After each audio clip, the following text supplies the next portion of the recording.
नमस्कार, सभी दर्शकों का स्वागत है फिर से हमारे चैनल में। कुछ 1-2 दिन पहले ही एक खबर आई थी। उस दिन शायद सोनिया गांधी जी का बर्थडे था और दिल्ली के एक विशेष अदालत ने उनको नोटिस भेजी। Notice related with the thing that कि 1980 में उनका नाम वोटर लिस्ट में शामिल हो गया था और 1983 में उन्होंने भारत का नागरिकत्व स्वीकार किया। तो उस बात पर काफ़ी चर्चा भी हुई उस दिन। लेकिन आज हम थोड़ा-सा सोचेंगे कि सोनिया गांधी या गांधी परिवार, इनका कितना इन्फ्लुएंस रहा है पॉलिटिकल एरिया में भी और साथ-साथ जो हमारी सिस्टम है उसमें भी। क्योंकि अगर सर देखो आप मैं अगर करती हूँ इस तरह से तो मुझे तो तुरंत पकड़ लिया जाएगा कि अरे, अरे! आपने इस तरह से कैसे किया? लेकिन इतने साल तक किसी ने आवाज़ नहीं उठाई, किसी की हिम्मत नहीं थी आवाज़ उठाने की और अब ये मामला आ रहा है जब वो 79 इयर्स की हो गई है। तो आइए आज हम बात करते हैं कि किस तरह से सोनिया गांधी अ, चाहे वो नरसिंह राव प्रधानमंत्री थे तब या उसके पहले कैसे डोमिनेंट रहती थी उसके बारे में। सर आपका स्वागत है सर फिर से हमारे चैनल में। धन्यवाद वर्षा जी।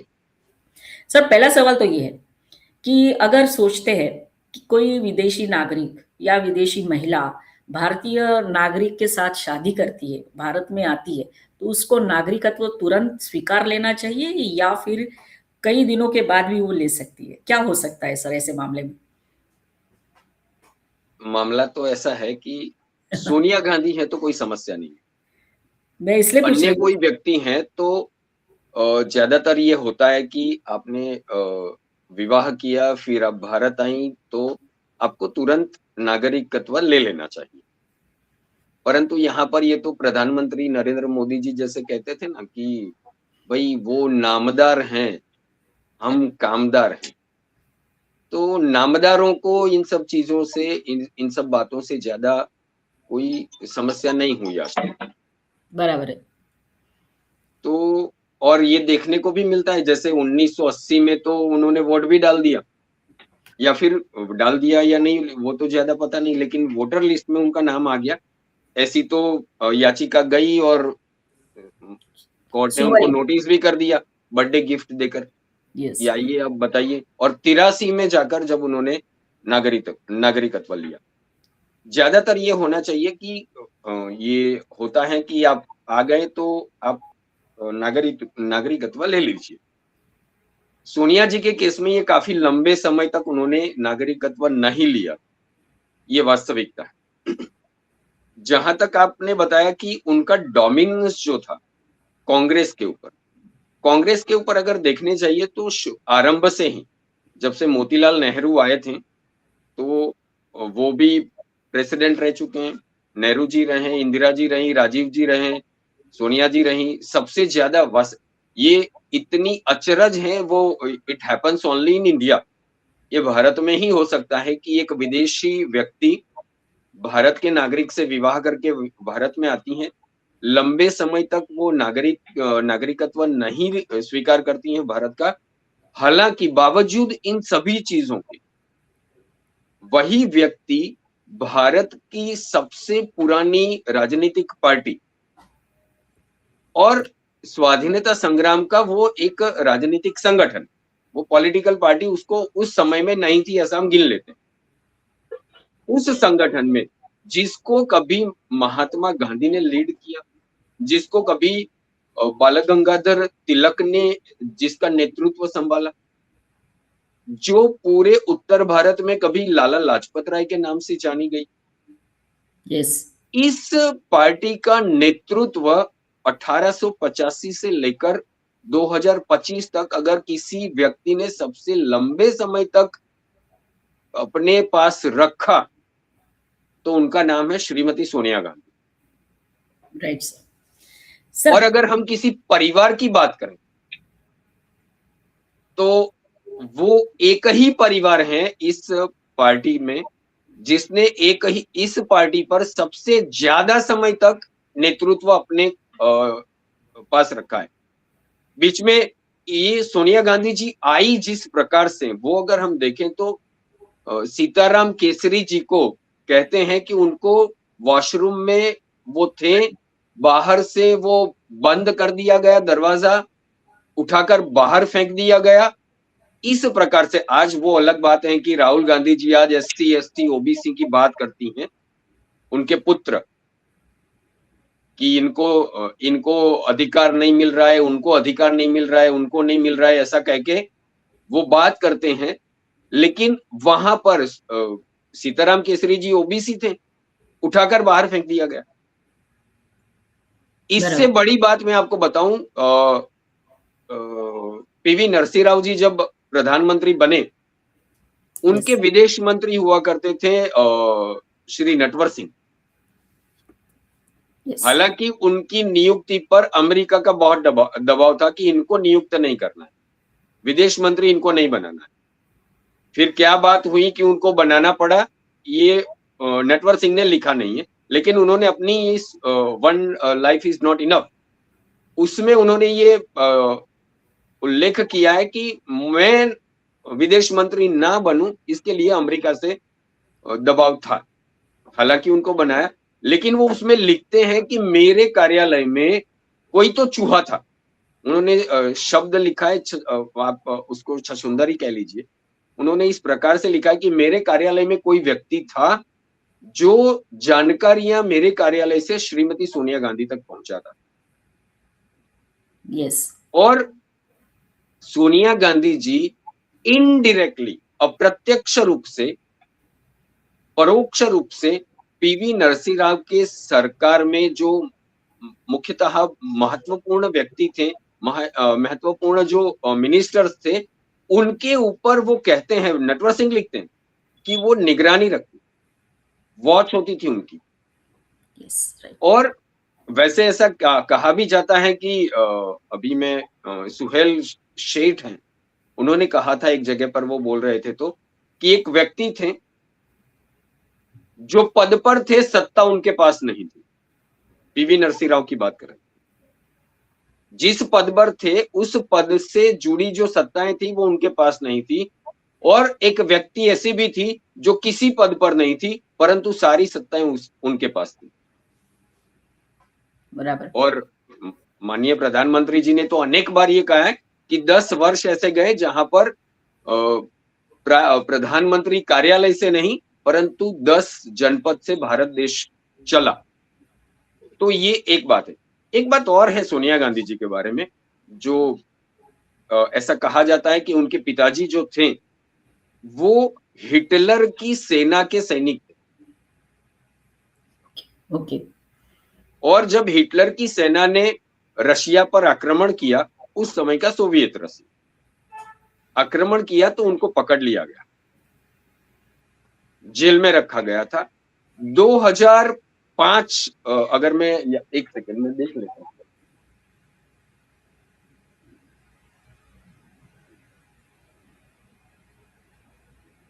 2005 में ही जब सोनिया जी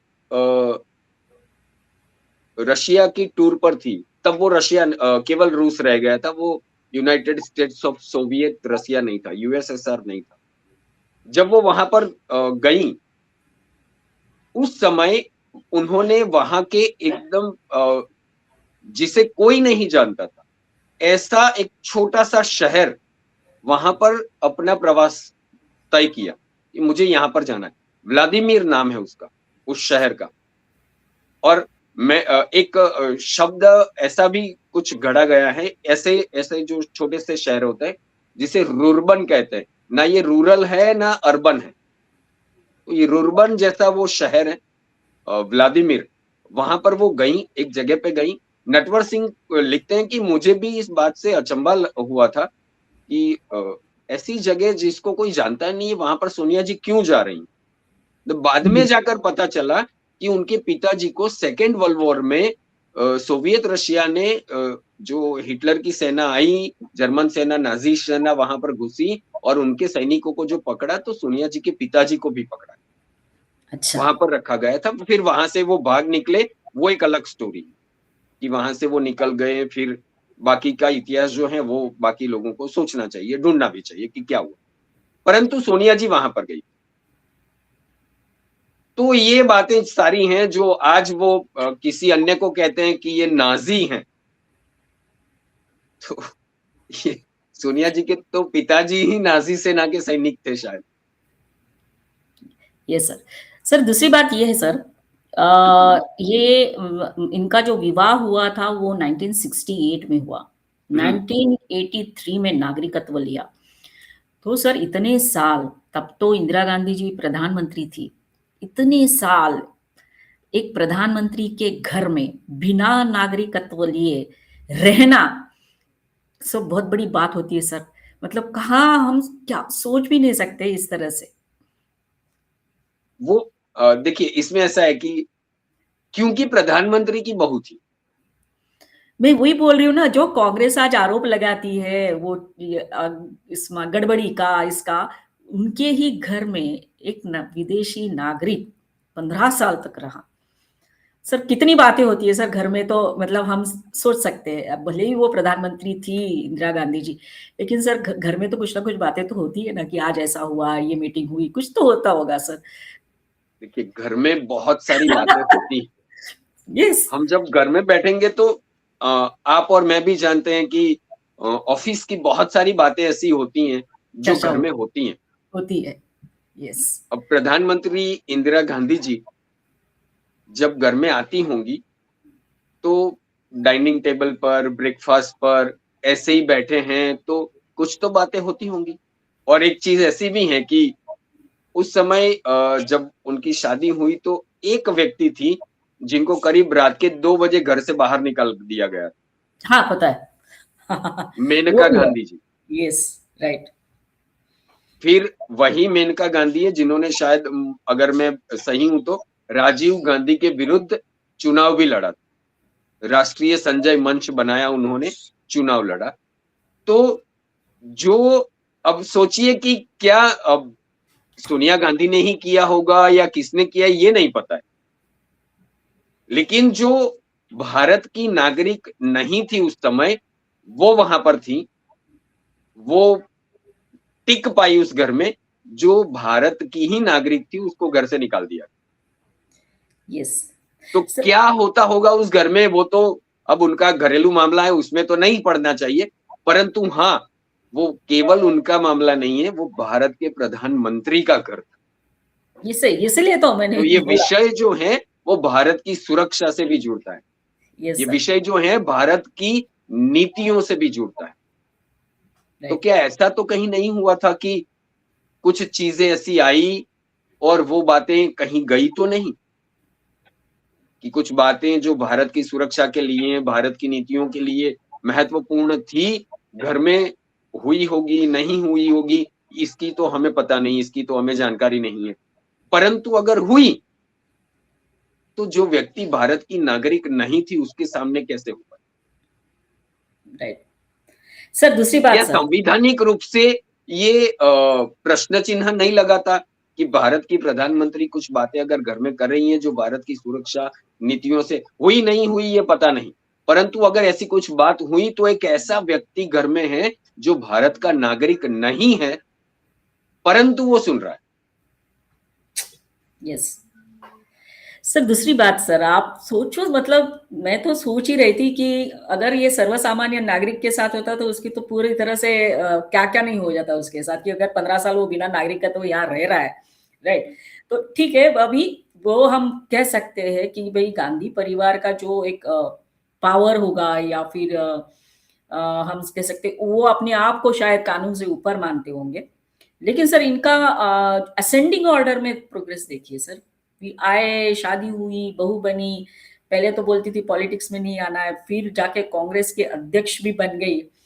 फिर उसके बाद तो जो आभा मंडल उनका है, किसी की हिम्मत नहीं, मतलब मैंने जो पढ़ा है book one life is not enough, उसमें सर 12 ऐसे पॉइंट्स है जो नटवर सिंह ने निकाले हैं कि किस तरह से इनका प्रभाव होता था। तो उसके नटवर बाद। सिंह ने नटवर हाँ। सिंह ने उसमें सोनिया गांधी का जो ट्रांसफॉर्मेशन हुआ, हाँ। परिवर्तन हुआ, वो जो 3 शब्द लिखे हैं, मैं बताऊँ वो 3 शब्द जो हैं वो बहुत, बहुत ही महत्वपूर्ण हैं। वो लिखते हैं कि एक शाय, वो शर्मीली हैं, अ, और किसी से बात करने से हिचकिचाती हैं, ऐसी एक व्यक्ति का ट्रांसफॉर्मेशन होता है ऑथोरिटेरियन में, जिसका मैं शुद्ध हिंदी अनुवाद करूं तो होता है तानाशाह में। यस। जो कठोर हैं, मतलब वो कठोर हैं, तो मतलब पीवी नरसिंह राव अगर प्रधानमंत्री हैं और मैं अगर प्रधानमंत्री नहीं हूं लेकिन रिमोट से चलाती हूं, तो महत्वपूर्ण जो मंत्री हैं वहां पर मैं ध्यान रखूंगी। सोनिया गांधी जी ने वो लिखते हैं कि जो राजीव गांधी जी की हत्या हुई, उसकी जो जांच होती थी वो उनके हिसाब से बहुत धीरी हो रही है। इस विषय में वो नरसिंह राव से काफी नाराज हुआ करती। Yes sir. लेकिन ये अलग बात है कि उसके बाद जो जांच भी हुई, जो अपराधी थे वो पकड़े भी गए, भारतीय संविधान से बनी सर्वोच्च न्यायालय ने उनको सजा भी मतलब दंड भी दे दिया। ये अलग बात है कि फिर उस दंड को क्षमा भी कर दिया गया, और वो यस। गांधी परिवार के ही इसी व्यक्तियों के द्वारा, सोनिया जी, राहुल जी और प्रियंका जी। प्रियंका जी शायद उनको मिलने भी गई थी। Yes sir. और एक चीज जो है वो एक है कि नटवर सिंह जी उसमें लिखते हैं कि अगर 1999 में शायद 94 नहीं 1999 में जब ये हुआ कि सोनिया जी ने बहुमत का दावा किया राष्ट्रपति के समक्ष जाकर, नटवर यस। सिंह लिखते हैं कि अगर सोनिया जी की जगह किसी अन्य नेता ने कांग्रेस में ये किया होता तो उनको तो दरवाजा दिखा दिया जाता, परंतु क्योंकि ये गांधी नेहरू परिवार से, हम तो सर ये तो भी जानते हैं कि किस तरह से नरसिंह राव को इन्होंने ट्रीट किया after the death also sir. आप सोचिए कि एक ऐसे प्रधानमंत्री रहे, और वाजपेयी जी के बाद, वैसे अगर हम देखें तो आपातकाल के बाद जो एक सरकार बनी थी वो भारत की सबसे पहली मिली-जुली सरकार चुनकर आई हुई, लेकिन वो 2 ढाई वर्ष से ज्यादा नहीं चल पाई।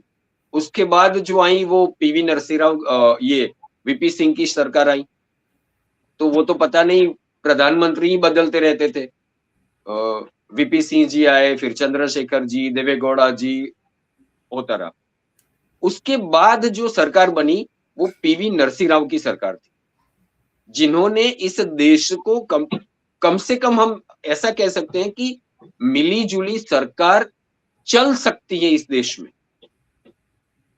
ऐसा एक सफल डेमोन्स्ट्रेशन दिया उन्होंने, पीवी नरसिंह राव ने। बराबर। ये अलग बात है कि वो निर्णय लेने में ऐसा किसी ने उनको पूछा था कि आप बोलते निर्णय नहीं लेते, आप चुप हो जाते हैं, तो उन्होंने शायद ऐसा कहा था कि निर्णय नहीं लेना, कुछ कुछ बातों में निर्णय नहीं लेना वो भी एक बहुत बड़ा निर्णय होता है। यस।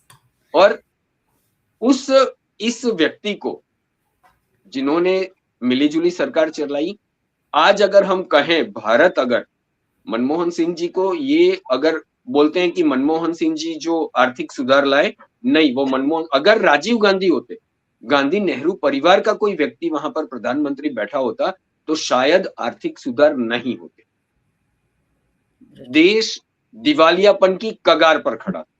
यस। भारत का सोना गिरवी रखा जा रहा, बैंक ऑफ इंग्लैंड में गिरवी रखा गया। उस समय पीवी नरसिंह राव थे जिन्होंने मनमोहन सिंह जी को फिनेंस मिनिस्टर बनाया, वित्त मंत्री बनाया। केवल उतना ही नहीं, वित्त मंत्री को खुली छूट दी कि भारत को हमें विकास के उस पथ पर लेकर जाना है जिस पथ पर वो विश्व के अन्य विकसित देशों के साथ वो compete कर सके, स्पर्धा कर सके। अगर मनमोहन सिंह जी को ये छूट न होती, उसके बाद आप देखिए कि जब मनमोहन सिंह जी के ऊपर लगाम लगी, 10 वर्ष जो आए, वो जब रिमोट कंट्रोल से सरकार चली तो क्या हुआ?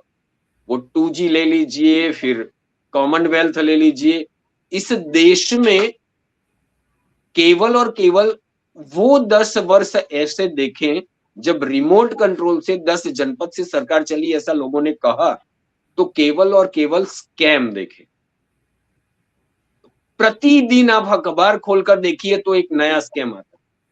2G आया, एंट्रिक्स आया, इसरो में कुछ आया, फिर ये अभी भी कार्ति चिदम्बरम का पासपोर्ट जमा है, वो विदेश नहीं जा सकते। पी चिदम्बरम जी का आया, वो एयरसेल मैक्सिम केस आया। मतलब तो सर ये, इतनी, हाँ सर मतलब सॉरी। गांधी परिवार अगर ये कंट्रोल लेता है तो अल्टीमेट क्या हो पाएगा। एक हमने जब पीवी नरसिंह राव जी बने तब हमने देखा, क्योंकि ज्यादातर नेहरू जी, इंदिरा जी और राजीव जी ही रहे थे, वो 2-2.5 साल निकाल दीजिए आप, जब जनता मोर्चा की सरकार बनी आपातकाल के बाद, तो केवल ये एक ही परिवार देश पर राज कर रहा था। देश की स्थिति क्या थी? देश की स्थिति थी दिवालियापन। मुझे याद है कि एक टाइम्स ऑफ इंडिया के बहुत बड़े और मेरे बहुत ही पसंद, मैं उनको करता हूं उनके कार्टून्स को, आर के लक्ष्मण। आर के लक्ष्मण। उनका एक कार्टून मुझे याद है उस समय का, कि वो उन्होंने जो कॉमन मैन बनाया था, वो कॉमन मैन वो पूछता है कि एक सचिव, वो ग्लोब है उसके सामने, वो मैग्नीफाइंग ग्लास से ग्लोब देख रहा है। अरे नहीं, मंत्री जी देख रहे हैं। सचिव पूछते हैं सर क्या कर रहे हो, ऐसा कुछ था। तो वो जो डायलॉग था वो ये था कि ऐसा देश देख रहा हूं जहां से हमने अभी तक कर्ज नहीं लिया हो और हम जाकर ले सकते। ये स्थिति भारत की उस समय थी कि बराबर। देश पूरा मतलब पृथ्वी का गोला लेकर हम ढूंढते थे कि कर्ज कहां से नहीं लिया। आईएमएफ ने कर्ज देने से मना कर दिया, वर्ल्ड बैंक ने मना कर दिया। ये स्थिति इस देश की इस परिवार ने लाकर रखी। उसके बाद फिर 5 वर्ष हमने नरसिंह राव जी के देखे, तो देश इकोनॉमिकली काफी आगे बढ़ चुका था, सुधार हुए थे, क्योंकि फिनेंस मिनिस्टर को छूट दी थी कि देश प्रथम है। उसके बाद वही वित्त मंत्री जब प्रधानमंत्री बने तो इस देश ने केवल और केवल कौभांड देखे, स्कैम देखे। यस सर, तो मतलब ये हुआ कि जब अभी बात नरसिंह राव के बाद जब मनमोहन सिंह जी प्रधानमंत्री बने, तो ऐसा कहा जाते थे 2 पैरेलल सरकार चल रही थी, मनमोहन सरकार और ये रिमोट सरकार। तो ऐसा पढ़ने में आता है कि कोई भी एक ऐसी फाइल नहीं होती थी जो वहां से हो, मतलब दिखाना पड़ता था, फिर बाद में सिर्फ as a sign Manmohan Singh ji करते थे। इस तरह की हालत इन लोगों ने की थी सर। मतलब ये हुआ कि ये लोग सिर्फ ये मानते हैं कि हम सिर्फ सत्ता के लिए ही यहाँ पर है, और यही बात अब उनके जनरेशन में भी आई है। उनके जो बच्चे हैं उनका सर आप देखो, भाषण देखो या बोलने का तरीका देखो, कितना ऐसा अहंकार दिखता है, एरोगेंस दिखता है।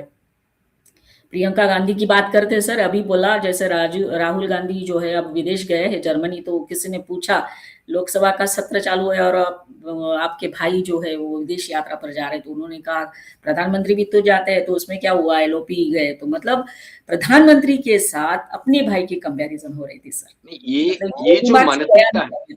ये हाँ जो मानसिकता है वो ये है कि मेरा भाई, भले आप आपके प्रधानमंत्री ये है, लेकिन कांग्रेस की ओर से प्रधानमंत्री तो मेरा भाई है। हाँ वही। ये बिल्कुल यही कहना चाहती है। दूसरी बात, ये आपने जो एरोगेंसी की बात की, ये हाँ एरोगेंसी आप देखिए कि वो जब माननीय गृह मंत्री बोल रहे थे राज्यसभा में शायद, तो राहुल गांधी बीच में बोले कि पहले मेरे प्रश्न का उत्तर दे। हाँ हाँ हाँ, यस। अर्थ गृह मंत्री को मैं बोलूंगा, उस प्रश्न का उत्तर उनको पहले देना पड़ेगा।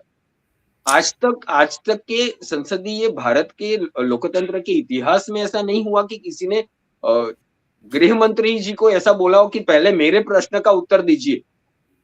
और आप देखिए गृह मंत्री काफी अपने सर पर बर्फ रखकर आते हैं, हाँ यस। परंतु पहली बार ऐसा देखा गया कि उन्होंने बोला कि मेरा वक्तव्य है, उसका ऑर्डर मैं डिसाइड करूंगा। आप यस बैठिए, सुनिए, आपका जो प्रश्न है उसका उत्तर मिल जाएगा। और सर फिर इसके देखिए बाद, हुआ क्या कि उन्होंने हाँ सोनिया जी पर प्रश्न चिन्ह लगाया, उन्होंने नेहरू जी पर लगाया, उन्होंने इंदिरा गांधी जी पर लगाया वोट चोरी को लेकर। उस समय तक कांग्रेस बैठी रही, जैसे ही घुसपैठियों की बात आई, कांग्रेस ने वॉकआउट कर लिया। और दूसरी बात सर मजेदार ये है कि जब वॉकआउट करके एलओपी बाहर आए तो पत्रकारों से ये बोल रहे थे कि अमित शाह डर गए, आपने देखा नहीं कैसे उनका हाथ कांप रहा था, वो नर्वस थे, इस तरह का बयान दिया सर। एक्चुअली सिनारियो ऐसा है कि कांग्रेस में सब डरे हुए हैं। मुझे नहीं लगता सर डरे हुए हैं, उनको ओवर कॉन्फिडेंस है या फिर उनके मन में यही है कि नहीं, वो शायद ऐसा कहकर, आपको ऐसा नहीं लगता कि वो ऐसा कहकर कांग्रेस में अपना फिर प्रभाव जमाने की कोशिश कर रहे हैं कि देखिए मैं बोलता हूं तो गृह मंत्री डर जाते हैं, आप कांग्रेस वाले डरिए। आप सोचिए मैं कौन हूं, मैं गांधी के परिवार में पैदा हुआ हूं, ये तो पहली तो बार मैं नहीं तो बोल रही है। नेतृत्व तो जन्म से ही लेकर पैदा हुआ हूं। कांग्रेस का नेतृत्व करना ये तो मैं जैसे ही जिस घर में पैदा हुआ वहां पर लिख दिया गया है कि मैं ही नेतृत्व करूंगा और कोई आएगा नहीं यहाँ पर। अगर हम नहीं करेंगे तो आपको ये याद रखना है कि रिमोट कंट्रोल फिर आपका हमारे पास ही होगा। मेरी माताजी ने ये करके दिखाया है। Yes right.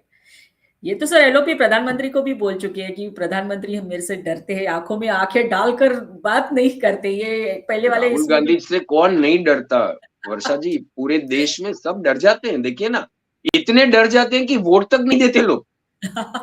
Yes. Rahul Gandhi ji से देश में लोग इतने डर जाते हैं, केवल प्रधानमंत्री गृह मंत्री नहीं है, वोटर भी इतना डर जाता है बेचारा कि वोट नहीं देता कि अरे भैया मैं तो डर गया, वोट नहीं दूंगा। तो बिहार हार जाते हैं, हरियाणा हार जाते हैं, महाराष्ट्र हार जाते हैं, गुजरात को खैर छोड़िए कि पिछले 30 सालों से हारते ही जा रहे हैं। यस। तो सर अंत में सर हम अगर बात करते हैं जो भी पॉइंट्स आज बात कर रहे हैं कि कैसे एक व्यक्ति भारत में आती है, नागरिकत्व के बिना रहती है 15 साल, बाद में नागरिकत्व लेती है और बाद में किस तरह से एक एक करके वो डोमिनेंट होती जाती है और पूरी चीज कंट्रोल में अपने हाथ में लेती है। तो ये एक सर सोचने वाली बात है और ये भी कह सकते हैं कि आज भी उनके मन से ये नहीं गया है कि हम सिर्फ यहाँ सत्ता के लिए पैदा हुए, भारत को चलाने का अधिकार सिर्फ हमको है और यही उनके वक्तव्य में उनके बिहेवियर में हमेशा दिखता है, चाहे वो प्रियंका गांधी हो या फिर प्रियंका गांधी वाड्रा बोलना पड़ेगा, गांधी भले ही हो लेकिन राहुल गांधी जी क्यों ना हो। और आज भी हम देखते हैं उनकी माता जी का जो रवैया है वो कैसा है। तो sir thank you once again, आज इस बात के ऊपर चर्चा की आपने कि कैसा एक आभा मंडल अपने आजू बाजू तैयार करके रखा इन लोगों ने, जिसको तोड़ने की कोशिश किसी ने नहीं की और ना किसी की हिम्मत रही, और क्या पता नहीं ये कैसे देश चला रहे थे। ये तो एक संशोधन का विषय रहेगा। तो दर्शकों को कहेंगे कि हमारा आज का वीडियो जरूर देखिए, लाइक करिए, कमेंट करिए, शेयर करिए और जिन्होंने हमारे चैनल को सब्सक्राइब नहीं किया है वो सब्सक्राइब करते रहिए और सपोर्ट करते रहिए।